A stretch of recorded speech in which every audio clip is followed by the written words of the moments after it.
Le retraitement des chaussées par recyclage in situ est une technique qui consiste à réutiliser les matériaux de chaussée déjà existants pour construire de nouvelles chaussées. Cette technique est apparue dans les années 1960 au Canada et aux États-Unis en réponse à une nécessité de trouver des méthodes efficaces pour restaurer et rétablir les routes et autoroutes. Les innovations qui en découlent sont les machines de recyclage, les liens spéciaux, le recyclage des eaux usées, les technologies de surveillance et la stabilisation du sol. Ainsi, le recyclage in situ s'inscrit parfaitement dans le pacte de 2013. Il permet en premier lieu de réduire l'impact écologique de la construction routière. Deuxièmement, il encourage le développement de l'économie circulaire dans ce domaine. Et troisièmement, il s'agit d'une solution innovante qui correspond donc parfaitement à l'esprit du pacte. Il existe plusieurs techniques de traitement de chaussée qui peuvent être utilisées en fonction des caractéristiques de la chaussée existante. Les techniques les plus courantes sont le recyclage en place à froid, le recyclage en place à chaud, le recyclage en place avec ajout de liant et le recyclage en place avec ajout d'agrégats. Le traitement de chaussée offre des opportunités pour toutes les entreprises et acteurs impliqués dans ce domaine, tels que les entreprises qui fournissent des équipements, des matériaux et des services liés à ce processus. Ils sont classés en deux catégories, à savoir les acteurs internes et les acteurs externes à l'entreprise.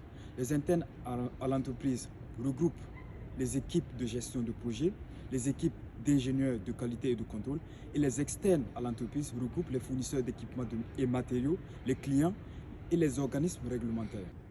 La première question qui se présente là est une question de recherche qui pourrait aider à améliorer l'efficacité et la durabilité du processus de retraitement des chaussées.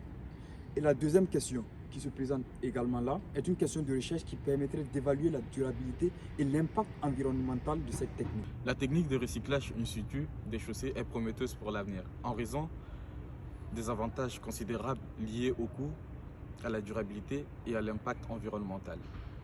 Les perspectives futures incluent l'utilisation de nouveaux matériaux, la réponse à une demande croissante, l'utilisation de l'Internet des objets pour pouvoir contrôler la qualité des chaussées et l'utilisation de matériaux plus durables et alternatifs, tels que de matériaux recyclés issus des autres industries. La technique de recyclage in situ des chaussées connaît une croissance constante dans le monde de marché international de la construction routière. Cette méthode est plus en plus utilisée en gouvernement et des entreprises soucieuses de réduire l'impact et l'empreinte de carbone et d'adopter des pratiques de la construction durable. Des entreprises telles que Colas en France proposent des outils et des techniques de recyclage des chaussées. Ces techniques permettent de réduire le coût et l'impact environnemental des travaux routiers en offrant la qualité équivalente, voire supérieure des qualités des travaux traditionnels, des outils traditionnels.